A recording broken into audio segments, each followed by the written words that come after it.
വമാ ഫീഹാ. നിന്നെ കൊണ്ട് ഒരാൾ നന്നായാൽ, നിന്റെ വാല് കേട്ടിട്ട് ഒരാൾ നന്നായാൽ, ഒരു ജമാഅത്തിന് പങ്കെടുത്താൽ, ഒരു പേജ് ഖുർആൻ എത്രയാണ് മണിക്കൂറുകൾ ഈ മൊബൈൽ കൊണ്ട് കളയുന്നത്.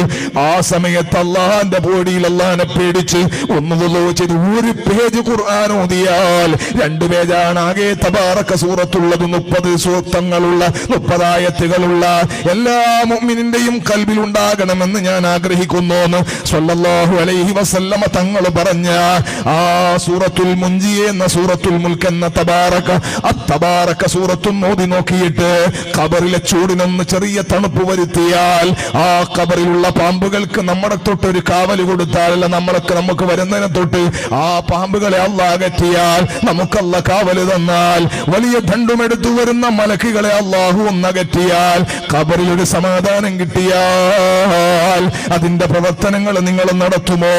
ഏതെങ്കിലും ഒരാളെ കൽബിൽ, ഒരു പെണ്ണിന്റെ കൽബില് അള്ളാനെ പേടിക്കാതെ ജീവിക്കൂല എന്ന ഒരു പ്രതിജ്ഞ വന്നാൽ, ഖൈറുൽ ലക മിനദ് ദുനിയാ വമാ ഫീഹാ.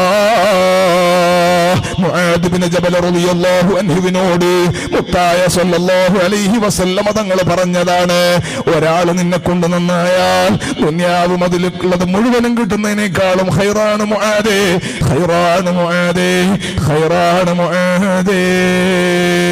നബി മുഹമ്മദുർ റസൂലുള്ളാഹ്. അല്ലാഹു നമ്മുടെ കൽബ് നന്നാക്കി തരട്ടെ. അല്ലാഹു നമ്മുടെ സദസ്സ് സ്വീകരിക്കട്ടെ.